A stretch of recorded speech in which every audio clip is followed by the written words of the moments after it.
नमस्कार। मैं स्नेहा, आपकी होस्ट, एक बार फिर से आप सबका स्वागत करती हूँ आपके अपने चैनल डर का घर में। आज जो कहानी मैं आप सबके लिए लेकर आई हूँ वो कहानी एक ऐसी कहानी है जिससे हम सब के लिए कुछ सीख मिलती है। एक ऐसी सीख कि अच्छा होना बहुत अच्छी बात है, लेकिन ज़रूरत से ज़्यादा अच्छा होना भी कभी कभी हम सब पर कितना और कैसे भारी पड़ सकता है, ये जानेंगे आज की कहानी में। लेकिन कहानी की तरफ आगे बढ़ने से पहले मैं मेरे सारे प्यारे प्यारे दोस्तों को दिल से धन्यवाद देना चाहती हूँ कि मेरे सारे दोस्तों ने अपना प्यार और सपोर्ट मेरे साथ जिस तरह से बनाए रखा है, उन सब के प्यार और सपोर्ट के ही वजह से मैं आज यहाँ तक पहुँच पाई हूँ। और इसी वजह से मैं अपने सारे दोस्तों को धन्यवाद देती हूँ और आप सब से आगे भी यही उम्मीद रखती हूँ कि आप सब अपना प्यार और सपोर्ट मेरे साथ हमेशा ऐसे ही बनाए रखेंगे। तो चलिए बढ़ते हैं अब आज की कहानी की तरफ। आज की कहानी है श्वेता की। श्वेता एक ऐसी लड़की जो कि बहुत ज़्यादा खूबसूरत, और खूबसूरती सिर्फ उसके चेहरे की नहीं थी, खूबसूरती उसकी थी चरित्र की, उसके दिल की, उसकी मन की। श्वेता इतनी ज़्यादा अच्छी थी हर किसी के साथ। वो कभी भी लोगों को उसकी सूरत या फिर उनके सीरत से भी जज नहीं किया करती थी। श्वेता हमेशा एक ही बात जानती और समझती थी कि अगर सामने वाला बुरा है और हम भी उसी की तरह अगर उसके साथ बुराई करेंगे तो हम में और उसमें फ़र्क क्या रह जाएगा। श्वेता की बात कहीं ना कहीं सही भी थी, लेकिन ज़रूरत से ज़्यादा अच्छाई कभी कभी अच्छी नहीं होती है। श्वेता अपनी माँ के साथ अपने घर में रहा करती थी। श्वेता के पापा आर्मी में थे और इसी वजह से श्वेता के पापा उसके साथ इतना ज़्यादा समय नहीं बिता पाते थे। श्वेता हमेशा अपनी माँ के साथ अपने घर पर रहा करती थी और वहाँ से ही उसने अपनी पढ़ाई लिखाई सब कुछ जारी रखी थी। श्वेता कॉलेज में थी, पढ़ाई में भी श्वेता बहुत अच्छी थी और श्वेता की पढ़ाई चल ही रही थी, मतलब कॉलेज के सेकेंड ईयर की पढ़ाई। श्वेता जिस बिल्डिंग में रहा करती थी उस बिल्डिंग में श्वेता को हर कोई उसके अच्छे स्वभाव के वजह से जानता और मानता था। श्वेता की बिल्डिंग में अक्सर लोग आते जाते रहा करते थे, मतलब शिफ्ट होने के हिसाब से। आपको भी पता है बिल्डिंग्स में ये आम बात होती है। कई बार लोग परमानेंट अपना घर लेकर रहते हैं और कई सारे लोग रेंट पर रहते हैं। ऐसे ही उसकी बिल्डिंग में एक दिन एक लोग शिफ्ट हो रहे थे। वो भी सिर्फ माँ, बेटा और बहन थी। उस परिवार में ये सिर्फ शायद 3 ही सदस्य थे, क्योंकि शिफ्टिंग के टाइम वहाँ सिर्फ 3 ही लोग नज़र आ रहे थे। लेकिन उनसे कोई भी बात करने फ़िलहाल तो नहीं आया। लेकिन श्वेता वहाँ से गुज़र रही थी और उसने देखा कि उस लड़के ने, जिसका नाम दिनेश था, एक सामान उठाने की कोशिश की, लेकिन वो शारीरिक रूप से काफ़ी कमज़ोर था। दूसरा, ऐसी बातें बोलनी तो नहीं चाहिए, लेकिन उस इंसान के डिस्क्रिप्शन को बताने के लिए मैं ये आपको समझाने की कोशिश कर रही हूँ। जैसे कहते हैं कुबड़, जैसा कि इंसान की पीठ झुकी हुई होना, उठी हुई होना, ऐसे ही उस दिनेश की बनावट थी। और उसने जो सामान उठाने की कोशिश की थी, शायद वो कुछ ज़्यादा ही भारी था, जिसके वजह से वो उसके हाथ से छूटकर उसके पैर पर लग गया, जिससे दिनेश को काफ़ी चोट आई और दिनेश वहाँ ज़मीन पर बैठकर रोने लगा। वो उम्र में तो काफ़ी बड़ा था, लेकिन शायद उसका मानसिक विकास पूरी तरह से नहीं हुआ था और जिसकी वजह से वहाँ पर श्वेता उसे देखकर उसके पास भागती हुई आई और श्वेता ने देखा उसके पैर में चोट लगने की वजह से खून बह रहा था। श्वेता ने तुरंत ही बिल्डिंग से फर्स्ट एड बॉक्स मंगाया और उसे तुरंत मलहम पट्टी करके दे दी और फिर दवा खाने जाने को भी कहा। ये सारी चीज़ें दिनेश चुपचाप देख रहा था। दिनेश को ये चीज़ बहुत अच्छी लग रही थी। उसके परिवार के अलावा कोई पहली बार उससे इतनी अच्छी तरीके से बात कर रहा था। दिनेश की ज़िंदगी में ये चीज़ पहली बार हुई थी और श्वेता की खूबसूरती तो कमाल ही थी, जिसे देखकर हर कोई उसे देखता तो देखता ही रह जाता। ऐसा ही कुछ दिनेश के साथ भी हो रहा था, लेकिन श्वेता तो बस उसकी मदद कर रही थी।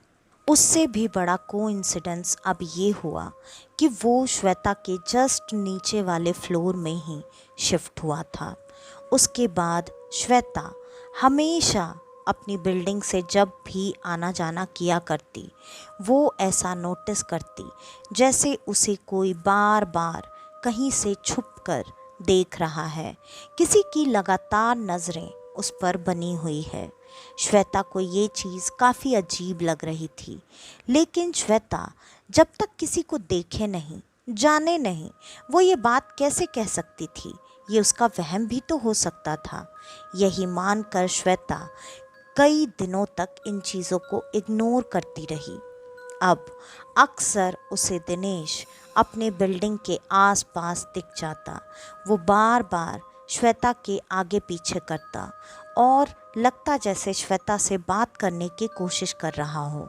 श्वेता भी स्वभाव से इतनी भोली थी कि वो इन चीज़ों को समझ ही नहीं पाई।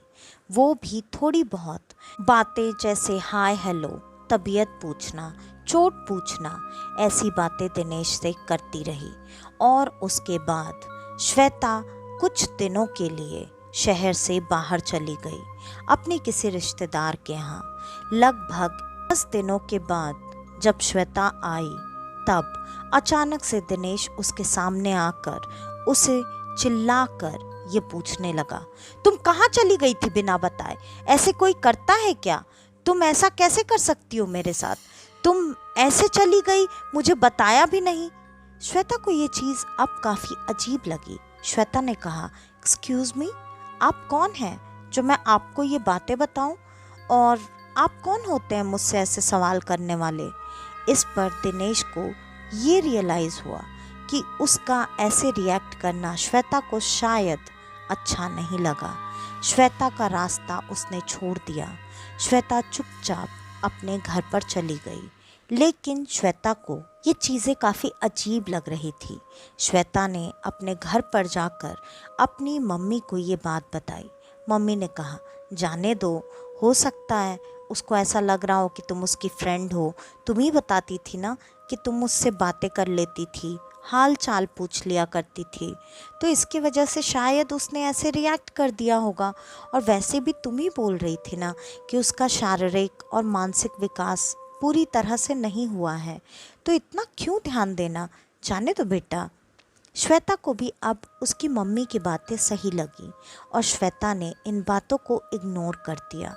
श्वेता अब अपनी ज़िंदगी में फिर से बिज़ी हो गई, लेकिन श्वेता ने एक बात मन में ठान ली थी कि अब वो दिनेश से जैसे नॉर्मल बातें कर लिया करती थी, वो अब नहीं करेगी।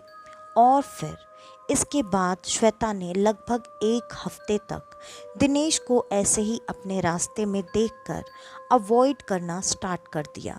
दिनेश अगर कुछ बोलता भी, बुलाता भी, तब भी वो इन बातों पे बिल्कुल ध्यान ना देकर अनसुना करके वहाँ से चली जाया करती थी। 1 हफ्ते बाद श्वेता आज कॉलेज जा रही थी और जब वो कॉलेज जा रही थी, रास्ते में अचानक जहाँ पर दिनेश मिलकर उसे रोका टोका करता था, वहाँ पर दिनेश उसे दिखाई नहीं दिया। लेकिन अचानक से श्वेता गिर गई और उसके पैर में चोट आ गई। श्वेता के पैर में इतनी ज़्यादा चोट आ गई जिससे थोड़ा बहुत खून भी निकल गया। श्वेता को दर्द हो रहा था। वो तुरंत अपनी मम्मी के पास वापस चली गई और जाकर उसने अपनी मम्मी से बैंडेज करवाया। मम्मी ने आज कॉलेज जाने से मना कर दिया। श्वेता ने भी कहा, हाँ मम्मा, मुझे आज बिल्कुल अच्छा नहीं लग रहा है, पता नहीं क्यों, काफ़ी घबराहट सी हो रही है, तो मैं अंदर जाकर आराम करती हूँ। श्वेता की मम्मा ने भी श्वेता को चुपचाप कमरे में जाकर आराम करने दिया। श्वेता सो गई और सोने के बाद जब वो शाम में उठी तब उसके पैर का दर्द काफ़ी बढ़ चुका था। श्वेता को काफ़ी तकलीफ़ हो रही थी और श्वेता अपने पैरों को पकड़कर बार बार उसे देखने की कोशिश कर रही थी कि इतनी सी चोट में इतना ज़्यादा दर्द कैसे हो सकता है। श्वेता को कुछ भी समझ में नहीं आ रहा था, लेकिन अचानक श्वेता ने देखा तो उसे लगा जैसे उसका ज़ख्म सुबह के मुकाबले ज़्यादा बड़ा हो चुका है। ऐसा कैसे हो सकता था? और फिर श्वेता ने ये चीज़ अपनी मम्मी को बुलाकर दिखाई। मम्मी ने देखा तो मम्मी को सब कुछ सामान्य ही लगा। मम्मी ने कहा, कहाँ बेटा, नॉर्मल तो है, जैसे सुबह लगा हुआ था वैसे ही है, और तो और अब तो देख खून बहना भी बंद हो गया है, तो क्यों इतनी चिंता कर रही है, क्या हो गया है तुझे? श्वेता ने कहा, पता नहीं मम्मा, मुझे कुछ समझ में नहीं आ रहा है, काफ़ी अजीब सा लग रहा है। और फिर श्वेता की मम्मी ने श्वेता को ये कहा, चल मेरे साथ चलकर हॉल में बैठ, हम टीवी देखते हैं। दोनों साथ में हॉल में बैठकर टीवी एंजॉय कर रहे थे। तभी अचानक श्वेता के कमरे में कुछ गिरने की ज़ोर से आवाज़ आई और ये आवाज़ सुनकर श्वेता पता नहीं क्यों इतना ज़्यादा डर गई कि वो ज़ोर ज़ोर से चीखने चिल्लाने लगी। और उसकी मम्मी ने श्वेता को संभाला और कहा, तू रुक, यहीं पर रुक, मैं जाती हूँ, मैं जाकर देख कर आती हूँ क्या गिरा है। श्वेता की मम्मी जब कमरे में आई तब उन्होंने देखा पानी से भरा हुआ पूरा का पूरा जग नीचे ज़मीन पर गिर गया था। वो जग कांच का था और इतना ज़्यादा भारी था कि टेबल से वो जग ऐसे अचानक ज़मीन पर गिर जाए, टूट जाए, ऐसा तो हो ही नहीं सकता था। लेकिन अब उन्हें भी ये बात थोड़ी सी अटपटी तो लगी, लेकिन वो पहले से ही देख रही थी उनकी बेटी इतनी ज़्यादा डरी हुई है, घबराई हुई है, तब वो ये बात श्वेता को कैसे बता सकती थी। उन्होंने झूठ कह दिया कि टेबल पर शायद कोई चूहा आ गया था जिसकी वजह से वो पानी का जग गिर गया है। श्वेता ने भी इस बात पर ज़्यादा ध्यान नहीं दिया, बस उसने ये कहा, मम्मा चूहे का ट्रैप लगा देना वरना वो सारी चीज़ें ख़राब कर देगा। माँ ने भी हाँ में सर हिला दिया और फिर थोड़ी देर बाद दोनों माँ बेटी खाना खाकर अपने अपने कमरे में सोने के लिए चले गए। रात के करीब 1 बज रहे होंगे। अचानक से श्वेता नींद से उठकर ज़ोर ज़ोर से चिल्लाने लगी और श्वेता ने अपनी माँ को आवाज़ लगाई। उसकी माँ भी उसके चीखने की आवाज़ सुनकर तुरंत ही कमरे में आ चुकी थी और श्वेता ज़मीन पर एक कोने में बैठकर रो रही थी, घबरा रही थी। श्वेता की माँ ने श्वेता की ऐसी हालत देखी और वो तुरंत श्वेता को शांत कराने लगी। उसके बाद श्वेता ने बताया, मम्मा मैं सो रही थी और अचानक मुझे लगा जैसे किसी ने मेरा कंबल खींच दिया है और मेरे हाथों को ज़ोर से दबा रखा था, कोई मेरे ऊपर था, मुझे कुछ अजीब सा लग रहा है मम्मा। इस पर श्वेता ने जब अपना हाथ अपनी माँ की तरफ आगे किया तब माँ ने देखा सच में उसके दोनों हाथों पर किसी के पंजों के निशान थे, ऐसे जैसे किसी ने बहुत ज़ोर से श्वेता के हाथों को दबा रखा हो। वो निशान देखकर श्वेता, उसकी माँ दोनों घबरा चुके थे। अब बात सच में सही तो बिल्कुल नहीं थी। ये बात दोनों के सामने थी तो इसे इग्नोर करना या फिर नकार देना ये बिल्कुल सही नहीं था। श्वेता की माँ ने कहा, बेटा तू बिल्कुल चिंता मत कर, तू चल आज मेरे कमरे में मेरे साथ सो और कल सुबह ही हम पंडित जी के पास जाएंगे और जाकर हम देखेंगे कि ये चीज़ें क्या हो रही हैं। इस पर श्वेता तुरंत अपनी माँ के साथ उनके कमरे में चली गई। काफ़ी देर के बाद जैसे तैसे करके श्वेता को नींद आई और श्वेता के सोने के बाद उसकी माँ अभी भी जगी हुई थी। उनकी आंखों से तो जैसे नींद गायब हो चुकी थी। उन्होंने आज एक ही दिन में दो दो चीज़ें ऐसी देख ली थी कि उन्हें ये बात बहुत अच्छे से समझ में आ गई थी कि कोई ना कोई कुछ ना कुछ उनकी बेटी के साथ ज़रूर कर रहा है। अगले दिन सुबह दोनों माँ बेटी तैयार होकर मंदिर पहुँच चुके थे। वहाँ आरती में शामिल होने के बाद जब सारे लोग प्रसाद लेकर मंदिर से बाहर चले गए, तब श्वेता की माँ ने पुजारी जी को सारी बातें बताईं। पुजारी जी ने उस हाथों के निशान को देखा और उसको देखकर श्वेता को ठीक हाथों में वहीं से पकड़कर आँखों को बंद किया, कुछ मंत्रों का जाप किया। उसके बाद पुजारी जी ने तुरंत बताया, संकट तो है और बहुत भारी संकट है। बिटिया पर कोई काला जादू कर रहा है उसके वशीकरण के लिए। अच्छा हुआ आप दोनों समय से आ गए, वरना शायद हम बिटिया को बचा नहीं पाते। ये बात सुनते ही श्वेता की माँ को जैसे बहुत बड़ा झटका लगा, लेकिन उन्हें पंडित जी की बात सुनकर थोड़ी राहत भी हुई। अब पंडित जी ने कहा, आप दोनों आज शाम में संध्या की आरती के बाद यहाँ आ जाएं। हम लोग एक पूजा करेंगे और उस पूजा के बाद सब कुछ ठीक हो जाएगा।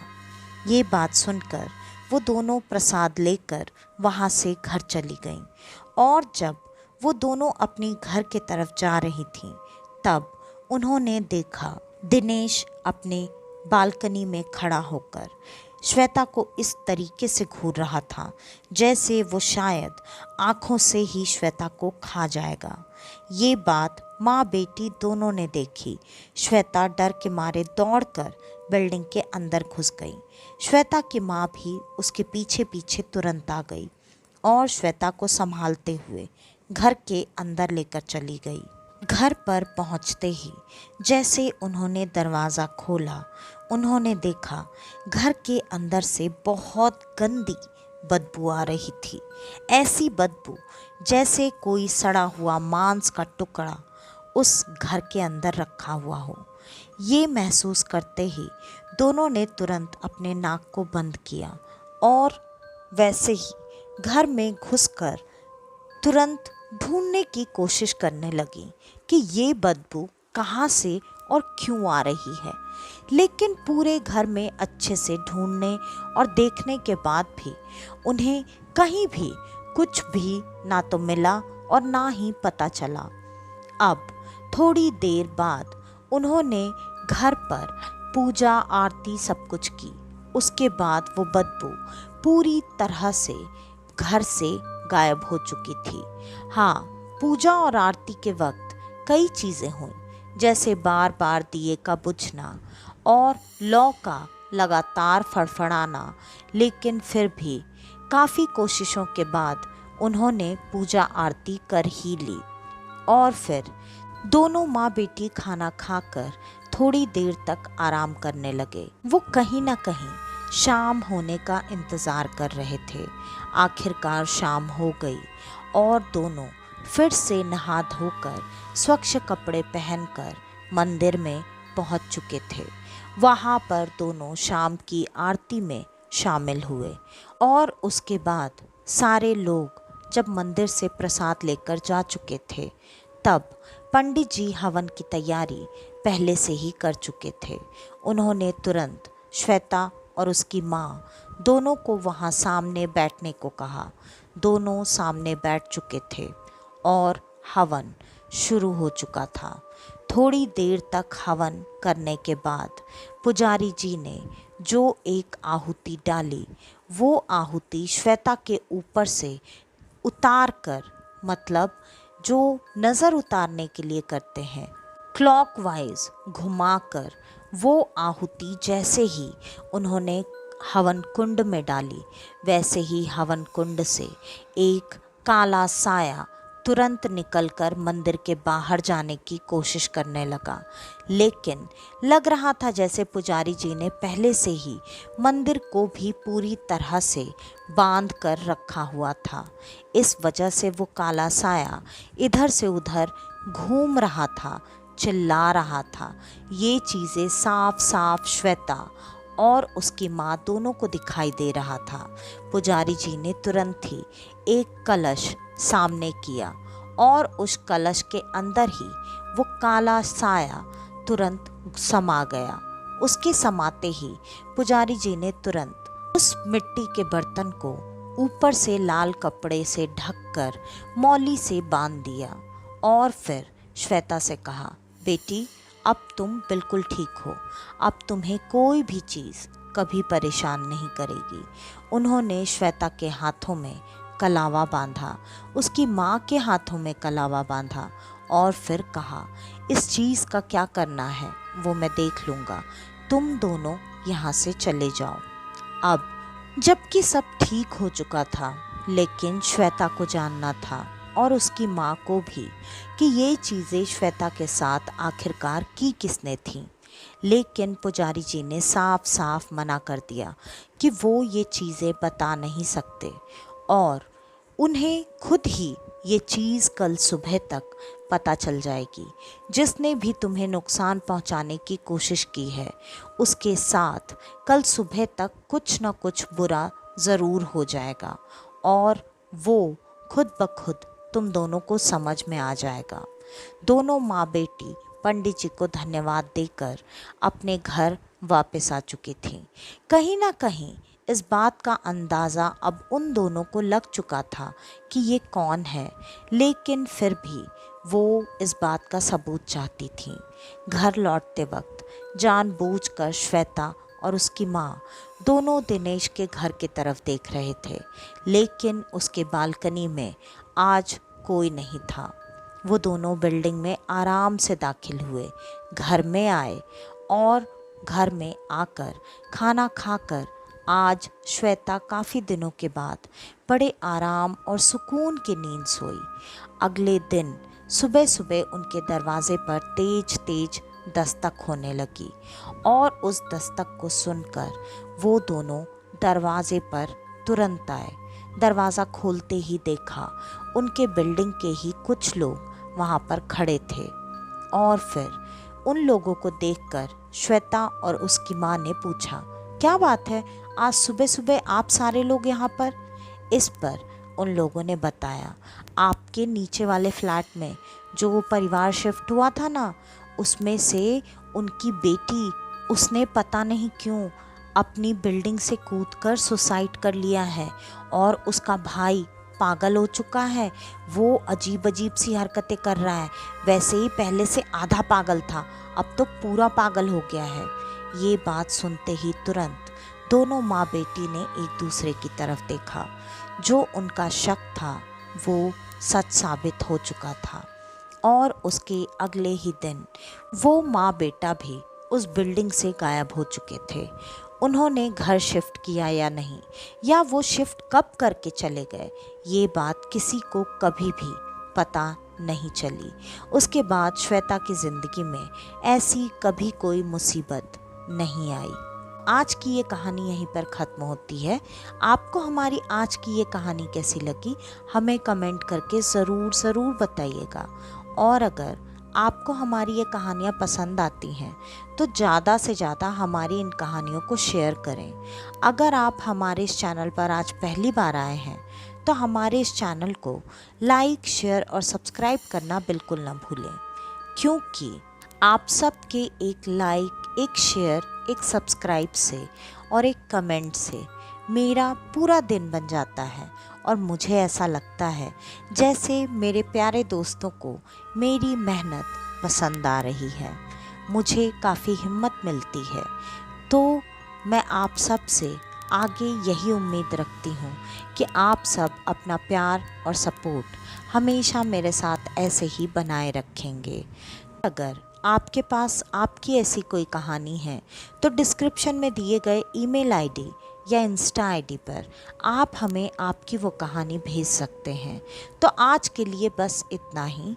मैं स्नेहा, आपकी होस्ट, आज के लिए लेती हूँ अलविदा। वापस से आपसे मिलने आऊँगी और आप सबको लेकर जाऊँगी कुछ जाने अनजाने किस्से कहानियों के सफ़र पर, आपका अपना डर का घर में। तो तब तक के लिए नमस्कार।